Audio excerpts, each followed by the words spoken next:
സംസ്ഥാനത്തെ സർക്കാരിന്റെ ആഗോള അയ്യപ്പ ഭക്തസംഗമത്തിന് വിമർശനവുമായി MP തേജസ്വി സൂര്യ. സർക്കാരിന്റെ അയ്യപ്പ ഭക്തി ചെകുത്താൻ വേദമോതുന്നതിന് തുല്യം. സ്വയം നിരീശ്വരവാദി എന്ന് പ്രഖ്യാപിച്ച സ്റ്റാലിനെ ക്ഷണിച്ചത് വിരോധാഭാസമാണ്. സംസ്ഥാന സർക്കാരിന്റെ ഇരട്ടത്താപ്പാണ് ഇതിന് പിന്നിലെന്നും അദ്ദേഹം ജനം ടിവിയോട് പ്രതികരിച്ചു. The atheist, non-believing, anti-Hindu, anti-Sabarimala, anti-tradition communist government organizing a global Ayyappa meet is, to say the very least, ironical. Those people who tried to break the traditions of Sabarimala deliberately hurt the sentiments of millions of devotees of Sabarimala, who filed affidavits in high courts and supreme courts against the traditions and beliefs of the millions of devotees of Sabarimala. The very same state government, the communist leaders who organized and led lathi charges against thousands of peaceful Ayyappa devotees who were protesting against this breaking of the tradition, who had promised dropping of cases, withdrawal of cases against these devotees but did not act on it all of these years, have suddenly overnight developed great reverence and faith, or putting up a drama in this manner and are organizing this global Ayyappa meet. It is like the devil quoting the scripture. In Kannada we say Bhutata Bayali Bhagavad Gita. വാർത്തയുടെ വിശദാംശങ്ങളുമായി chief editor Pradeep Pillai ചേരുകയാണ്. പ്രദീപ് പിള്ള, സർക്കാരിന്റെ അയ്യപ്പ ഭക്തി ചെകുത്താൻ വേദമോതുന്നതിന് തുല്യം. അതിൽ എല്ലാം അടങ്ങിയിരിക്കുന്നുണ്ട്. ഇടതുപക്ഷത്തിന്റെ ഇരട്ടത്താപ്പ് അടങ്ങിയിരിക്കുന്നുണ്ട്. മറ്റെന്തെല്ലാം കാര്യങ്ങളാണ് വ്യക്തമാക്കിയത്?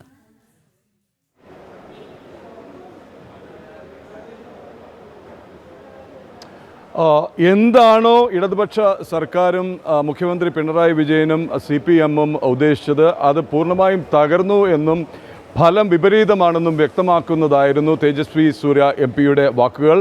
ഇവിടെ നടന്ന ആചാര ലംഘനത്തിൻ്റെ, വിശ്വാസികൾക്കെതിരായ അതിക്രമത്തിൻ്റെ, ആക്രമണത്തിൻ്റെ, ലാത്തി ചാർജിൻ്റെ, പോലീസ് അതിക്രമത്തിൻ്റെ അടക്കം കണക്കുകൾ എണ്ണി പറഞ്ഞുകൊണ്ട്, ഭക്തർക്കെതിരായി എടുത്ത കേസുകളുടെ കണക്ക് എണ്ണി പറഞ്ഞുകൊണ്ട്, വിശ്വാസത്തിനെതിരെ, ആചാരത്തിനെതിരെ കോടതികളിൽ സമർപ്പിച്ചിട്ടുള്ള സത്യവാങ്മൂലം ചൂണ്ടിക്കാട്ടിക്കൊണ്ട്, ഭക്തർക്കെതിരെ എടുത്ത കേസുകൾ ഇതുവരെ പിൻവലിച്ചിട്ടില്ല എന്നുള്ള വസ്തുത ചൂണ്ടിക്കാട്ടിക്കൊണ്ട് തന്നെ ഈ വിരോധാഭാസം തുറന്നു കാട്ടുകയാണ് തേജസ്വി സൂര്യ ചെയ്തത്. ചെകുത്താൻ വേദമോതുന്നത് എന്ന് അർത്ഥം വരുന്ന കന്നഡ ചൊല്ല് ഉദ്ധരിച്ചുകൊണ്ടാണ് അദ്ദേഹം പറയുന്നത്. രാഖി രാമായണം എങ്ങനെ അവിശ്വാസികളായ, യുക്തിവാദികളായ, വിശ്വാസത്തിനെതിരെ സംസാരിക്കുന്ന, വിശ്വാസത്തെ തള്ളിപ്പറയുന്ന, സനാതനധർമ്മത്തെ പുച്ഛിക്കുന്ന, അധിക്ഷേപിക്കുന്നവർ എങ്ങനെയാണ് രാഖി രാമായണം ഇരുട്ടി വെളുത്തപ്പോൾ ഒരു ആഗോള അയ്യപ്പ സംഗമം നടത്തിയത്? ഒന്ന്. രണ്ട്, അവിടുത്തെ ഒഴിഞ്ഞ കസേരകൾ അതൊരു റോയൽ ഫ്ലോപ്പ് ഷോ, ഈ വാക്കാണ് അദ്ദേഹം ഉപയോഗിച്ചത്.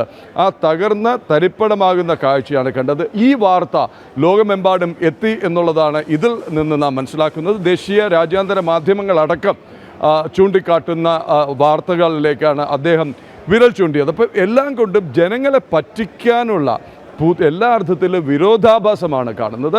വിശ്വാസത്തെയും ആചാരത്തെയും ചവിട്ടി മെതിച്ചവർ, ആക്രമിച്ചവർ, പോലീസിനെ അഴിച്ചുവിട്ട് ചവിട്ടി മെതിച്ചവർ എങ്ങനെയാണ് ഒരു സുപ്രഭാതത്തിൽ വിശ്വാസികളായി ചമയുന്നത്? എന്താണ് ഇതിൻ്റെ പിന്നിൽ ഉള്ള ചേതോ വികാരം എന്നുള്ള ചോദ്യമാണ് അദ്ദേഹം ചോദിക്കുന്നത്. ഒപ്പം കോടതികളിൽ ഇതിനെതിരെ, വിശ്വാസത്തിനെതിരെ, ആചാരത്തിനെതിരെ, യുവതീ പ്രവേശനത്തെ അനുകൂലിച്ചുകൊണ്ട് കൊടുത്തിട്ടുള്ള സത്യവാങ്മൂലം അദ്ദേഹം ചൂണ്ടിക്കാട്ടി. ഭക്തർക്കെതിരെ രജിസ്റ്റർ ചെയ്തിട്ടുള്ള കേസുകൾ പിൻവലിക്കുമെന്നുള്ള ഉറപ്പ് പാലിക്കാതെ അദ്ദേഹം ചൂണ്ടിക്കാട്ടി.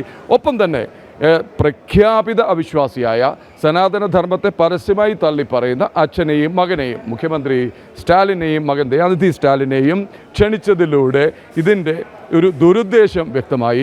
ഒരുപക്ഷെ ഇവർ ഉദ്ദേശിക്കുന്നത്, അതുപോലെ തന്നെ നിശ്ചിത വിമർശനത്തിനാണ് അദ്ദേഹം കമ്മ്യൂണിസ്റ്റുകൾക്ക് എവിടെയാണ് വിശ്വാസം, കമ്മ്യൂണിസ്റ്റിൽ എവിടെയാണ് ജനാധിപത്യം, കമ്മ്യൂണിസ്റ്റിൽ എവിടെയാണ് ലിബറലിസം, ഇതൊന്നും ഇല്ലാത്ത പാർട്ടി ആയതുകൊണ്ടാണ് അവരവരുടെ ആശയങ്ങളിലും അവരുടെ പ്രഖ്യാപനങ്ങളിലും അവരുടെ പല സംഘടനകളുടെ, പോഷക സംഘടനകളുടെ പേരുകളിലുമൊക്കെ ഡെമോക്രാറ്റിക്കും റെവല്യൂഷണറിയും ലിബറലും ഒക്കെ കൂട്ടിച്ചേർക്കുന്ന അദ്ദേഹം പറഞ്ഞു. ലോകത്തൊരിടത്തും ഒരു കമ്മ്യൂണിസ്റ്റും ജനാധിപത്യവാദിയായിരുന്നില്ല, ലോകത്തൊരിടത്തും ഒരു കമ്മ്യൂണിസ്റ്റും ലിബറലായിരുന്നില്ല. ഉണ്ടായിരുന്നില്ല.